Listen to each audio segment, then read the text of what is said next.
കഴിഞ്ഞ 3 വർഷത്തിനിടെ വിദേശ പൗരന്മാർ ഉൾപ്പെട്ട കുടുംബങ്ങൾക്ക് യുകെയിൽ നൽകിയ സാമൂഹിക ആനുകൂല്യങ്ങൾ ഇരട്ടിയായി £1 ബില്യൺ ഉയർന്നതായി സർക്കാർ കണക്കുകൾ വ്യക്തമാക്കുന്നുണ്ട്. ഇത് കുടിയേറ്റക്കാർക്കുള്ള ആനുകൂല്യങ്ങൾ നിയന്ത്രിക്കണമെന്ന ആവശ്യം ശക്തമാക്കിയിട്ടുണ്ട്. 2024 മാർച്ചിൽ വിദേശ പൗരന്മാരുള്ള കുടുംബങ്ങൾക്ക് £941 മില്യൺ ലഭിച്ചു. ഇത് 2022 മാർച്ചിലെ £461 മില്യൺ ഇരട്ടിയാണ്. യുകെയിലെ യൂണിവേഴ്സൽ ക്രെഡിറ്റ് പേയ്മെൻറ്റുകളുടെ ഏകദേശം 1/6 വരുന്നത്. ഈ കണക്കുകൾ പുറത്തു വന്നതോടെ കുടിയേറ്റക്കാർക്ക് നൽകുന്ന ആനുകൂല്യങ്ങൾ നിയന്ത്രിക്കണമെന്ന ആവശ്യം ശക്തമായിരിക്കുകയാണ്. ലേബർ പാർട്ടിയിലെ deputy prime minister Angela Rayner shadow chancellor Rachel റീവ്സിനോട് ഇത് പരിഗണിക്കണമെന്ന് ആവശ്യപ്പെട്ടിരിക്കുകയാണ്. ക്ഷേമ പെൻഷനുകൾ വെട്ടിക്കുറയ്ക്കാൻ റീവ്സ് പദ്ധതിയിടുമ്പോൾ ഈ കണക്കുകൾ വിമർശനങ്ങൾക്ക് വഴിവെക്കുന്നുണ്ട്. വിദേശ പൗരന്മാർക്ക് 2 മാസത്തേക്ക് നൽകുന്ന ആനുകൂല്യങ്ങൾ സർക്കാർ ശൈത്യകാല ഇന്ധന അലവൻസ് വെട്ടിക്കുറക്കുന്നതിലൂടെ ലാഭിച്ച £1.4 ബില്യൺ തുല്യമാണ്.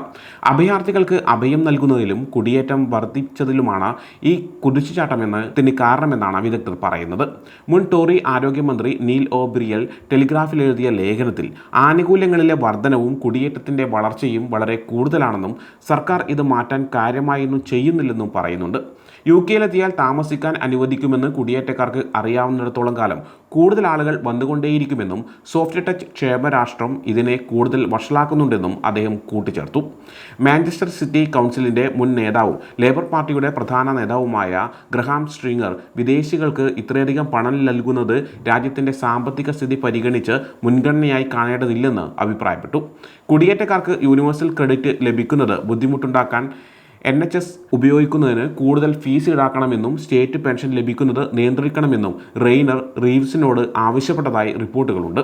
2020കളിൽ കുടിയേറ്റം ഉയർന്ന നിരക്കിൽ എത്തിയതിനാൽ സ്ഥിരതാമസത്തിനുള്ള അനുമതി ലഭിക്കുന്നവരുടെ എണ്ണം വർദ്ധിക്കുമെന്നും ഇത് സ്റ്റേറ്റ് ബെനഫിറ്റുകൾക്ക് അർഹരാക്കുമെന്നും റെയ്നറുടെ മെമ്മോ മുന്നറിയിപ്പ് നൽകുന്നുണ്ട്.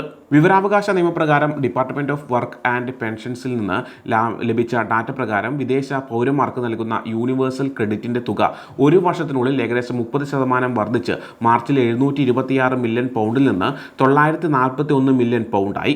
കുടിയേറ്റം കുറയ്ക്കുന്നതിന് വേണ്ടി സ്ഥിരതാമസത്തിനുള്ള അപേക്ഷകൾ 5 വർഷത്തിൽ നിന്ന് 10 വർഷമായി വർദ്ധിപ്പിക്കാൻ ലേബർ നേതാവ് സർ കീർ സ്റ്റാമർ പദ്ധതിയിടുന്നുണ്ട്. ഇത് ആയിരക്കണക്കിന് ആളുകൾക്ക് ആനുകൂല്യങ്ങൾ നിഷേധിക്കാൻ കാരണമാകും. കുടിയേറ്റക്കാർ രാജ്യത്തിന് നല്ല സംഭാവനകൾ നൽകിയാൽ മാത്രമേ അവർക്ക് പൗരത്വം നേടാൻ കഴിയൂ എന്നും അദ്ദേഹം നിർദ്ദേശിച്ചിട്ടുണ്ട്. ബ്രെക്സിറ്റിന് ശേഷം 2023 കുടിയേറ്റം 9 ലക്ഷത്തിലധികം എത്തിയതാണ് ഈ വർധനവിന് പ്രധാന കാരണം. ബ്രിട്ടീഷ് അല്ലെങ്കിൽ ഐറിഷ് പൗരത്വം ഇല്ലാത്ത ആളുകളാണ് DWPയുടെ നിർവചനത്തിൽ വിദേശികൾ.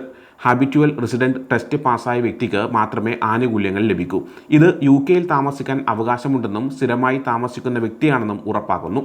യുകെയിലെത്തിയാൽ താമസിക്കാൻ അനുവദിക്കുമെന്ന ധാരണ കുടിയേറ്റം വർദ്ധിപ്പിക്കുന്നുവെന്നും മനുഷ്യാവകാശ നിയമങ്ങൾ ദുരുപയോഗം ചെയ്ത് അപകടകാരികളായ ആളുകളെ പോലും യുകെയിൽ താമസിക്കാൻ അനുവദിക്കുന്നതിൻ്റെ ഉദാഹരണങ്ങൾ ഓരോ ആഴ്ചയും പുറത്തു വരുന്നുണ്ടെന്നും വിമർശകർ ചൂണ്ടിക്കാട്ടുന്നുണ്ട്. നിലവിൽ 17,428 വിദേശ കുറ്റവാളികൾ യുകെയിൽ താമസിക്കുന്നുണ്ട്. ഇവരെ നാടുകടത്തുന്നത് പൊതു താൽപ്പര്യത്തിന് നല്ലതാണെന്ന് ഹോം ഓഫീസ് പറയുന്നുണ്ടെങ്കിലും അത് നടപ്പായിട്ടില്ല. രോഗങ്ങൾക്കും വൈകല്യങ്ങൾക്കുമുള്ള ആനുകൂല്യങ്ങൾക്കായി ഏകദേശം £100 ബില്യൺ വരെ ചെലവ് വരും എന്നാണ് കണക്കാക്കുന്നത്. ഇത് 2008 ഇരട്ടിയാണ്. എന്നാൽ ഈ ഭീമമായ ചെലവുകൾക്കിടയിലും വർക്ക് കേപ്പബിലിറ്റി അസസ്മെൻറ്റ് കർശനമാക്കാനുള്ള പദ്ധതി ഇപ്പോഴത്തെ സർക്കാർ ഉപേക്ഷിച്ചിരിക്കുകയാണ്.